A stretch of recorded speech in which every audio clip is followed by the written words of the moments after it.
नमस्कार दोस्तों, अभी हमारे साथ रहमान सर हैं और अभी हाई कोर्ट के गेट नंबर 2 पर हैं और सर आए हैं। सर से बातें करेंगे, क्या कुछ अंदर चल रहा है, क्या होने वाला है, सारी चीज़ों पर बात करेंगे। स्वागत है सर। बहुत बहुत धन्यवाद, बहुत बहुत धन्यवाद। क्या कुछ सोच रहे हैं सर? 2 दिनों से हियरिंग लगातार जारी है, क्या कुछ चल रहा है? अब मेरे जीवन काल में, खास करके पठन पाठन के दौर में पहली बार बीपीएससी से संबंधित या किसी परीक्षा से संबंधित मुद्दा में 2 दिन तक लगातार माननीय न्यायाधीशों ने सुना।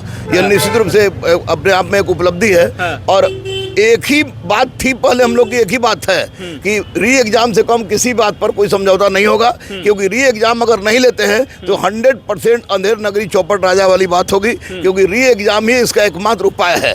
मैं पूछता हूं परमार से कि माननीय न्यायाधीश लोग भी पूछे कि परमार जी, आपने नॉर्मलाइजेशन कहा था लागू नहीं होगा 8:43 में 6 दिसंबर को, नॉर्मलाइजेशन लागू हुआ कि नहीं लागू हुआ? दूसरी बात, बाबू परीक्षा परिसर में गड़बड़ी हुई कि नहीं हुई? अगर दोनों जगह नॉर्मलाइजेशन लागू नहीं हुआ है, अब बाबू परीक्षा परिसर में आपने बहुत बढ़िया से परीक्षा ले लिया है तो कोई बात नहीं, बच्चे संतुष्ट होकर चले जाएंगे। लेकिन जब दोनों जगह गड़बड़ी हुई है तो बाकी किसी एविडेंस की आवश्यकता नहीं है और ये री एग्जाम के लिए पर्याप्त है और इससे ज़्यादा हम कुछ नहीं बोलेंगे। और सारे बच्चों ने अपने माननीय न्यायाधीश पर पूरी तरह से विश्वास प्रकट किया है कि सत्य की जीत होगी और सत्य की जीत यही है कि री एग्जाम होगा और एग्जाम होना चाहिए। कल से जोरदार बहस सुनने को मिल रहा है सर, चाहे वाईवी गिरी हो या जितने भी एडवोकेट हैं जोरदार बहस कर रहे हैं और पुरजोर तरीके से छात्रों के पक्ष को रखा जा रहा है। सर, आज बीपीएससी के पद से भी बातें रखी गई हैं। क्या लगता है, इतना कुछ सुनने के बाद आपको लगता है री एग्जाम होगा? देखिए, बीपीएससी अपने पक्ष में क्या बोलेगा?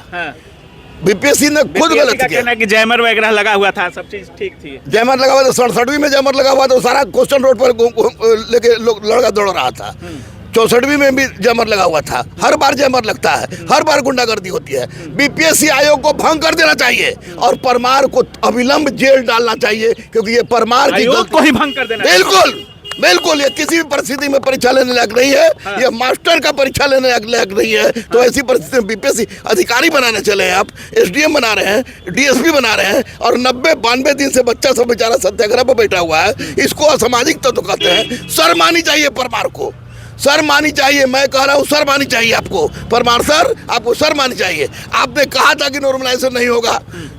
8 बजे इस पर भी बात हुआ कि कोचिंग संचालकों को मीटिंग में बीपीएससी के द्वारा क्यों बुलाया गया? ये परमार समझे, परमार के दूध समझे, सतप्रकाश समझे। मेरे पास लव लेटर है। बुलाया गया था तो परमार इतने नहीं है, परमार इतने महान व्यक्तित्व नहीं है कि उनको देखने के लिए हम लोग बीपीएससी में जाएंगे। बीपीएससी में इंटरव्यू देने में गया था, उसके बाद परमार पहला व्यक्ति है जिसने सबको लव लेटर देके बुलाया और लव लेटर भेजा गया था, आमंत्रण, नोटिस भेजने की औकात उनको है।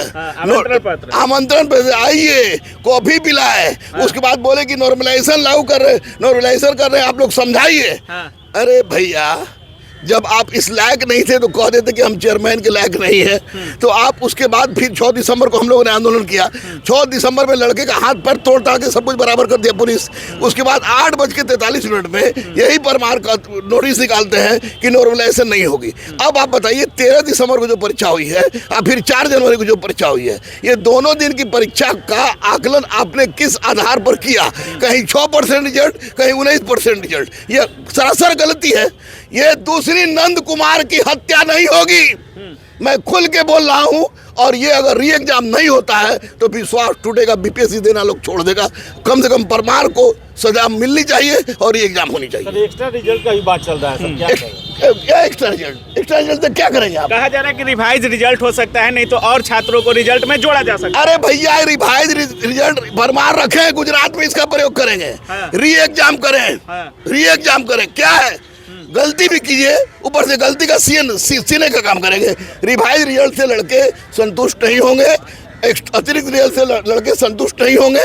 इसका मतलब आप साफ कह दीजिए कि जितने भी लड़के पीटी में बैठे थे सब कमेंट्स लेंगे, वो ज़्यादा बढ़िया होगा, तब से वो ज़्यादा बढ़िया होगा। लेकिन एक परमार की अध्यक्षता में, परमार के चेयरमैन के रहने की अवस्था में किसी भी परिस्थिति में नहीं। कल भी सुनवाई हुआ, आज भी सुनवाई हो रहा है और लगातार 2 दिनों से जज साहब भी कल कह रहे थे कि जब तक ये केस क्लियर नहीं होगा तब तक दूसरी केस नहीं लेंगे। लगता है अब इतना एक्टिव होने के बाद न्यायालय इतना तत्पर है इस केस को लेकर के, लगता है आप लोगों को री एग्जाम मिलेगा? बिल्कुल, न्यायालय पर 100% विश्वास है, परमार पर 0% भी विश्वास नहीं है। न्यायालय फैसला करेगी और निश्चित रूप से री एग्जाम होगा। और री एग्जाम कैट मतलब बिल्ली, रेट मतलब चूहा, तो 70वीं बीपीएससी पीटी का परीक्षा मतलब री एग्जाम। और ये री एग्जाम नहीं होता है तो इसका मतलब कि छात्रों के साथ धोखाधड़ी हुआ है, और ये धोखाधड़ी करने वाला और कोई नहीं, परमार हैं, सत्यप्रकाश शर्मा हैं, और जो लव लेटर लेके आए थे रंजीत कुमार, उनको भी खींचेंगे, वो भी थे। ये लोग आए और इन लोगों ने पूरा नाश कर दिया है। इन्होंने बीपीएससी को, बिहार को बदनाम किया, बीपीएससी को बदनाम किया। ये सीबीआई जांच होना चाहिए, सारे लोगों पर होना चाहिए भाई। बार बार सारे मगरमच्छ पकड़े जाए। सारे मगरमच्छ। अब तक कोई मगर, अब तक ही तो पोठिया तक नहीं पकड़ा है यार। संजीव मुखिया घूम रहा है, कहाँ घूम रहा है किसी को पता नहीं। बार बार बोलता है आर्थिक अपराधी का आता है, कोढ़िया डरवाए थूक से, कोचिंग संचालक, कोचिंग संचालक, कोचिंग संचालक। अरे भैया तोर गठन काहे के लिए हुआ है? आर्थिक अपराधी का ही आप अपना पूरा डैना फैलाइए। बताइए कौन है वो, बताइए अगर हिम्मत है तो बताइए, अगर नहीं तो फिर लड़कों को डरवाना छोड़ दीजिए, क्योंकि लड़के को डरवाने से अच्छा है रहमान मर जाएगा। मैं बोलता नहीं हूँ, हाथ काटा था मैंने ना, अगर जरूरत पड़ी तो मैं गर्दन काट दूंगा इस परमार की गंदगी को साबित करने के लिए। परमार ने सारा खेल खेला है, ये परमार का खेल था, है, और जब तक री एग्जाम नहीं होता है तब तक ये 100%। सर ये बीपीएससी में तो हमेशा खेल होता है सर, परमार सर से ही क्यों आपका इतना नाराजगी है? परमार से नाराजगी तो पहले जो खेल होता था ना, तो पहले खेल होता था तो इतना ढिठाई से नहीं होता था।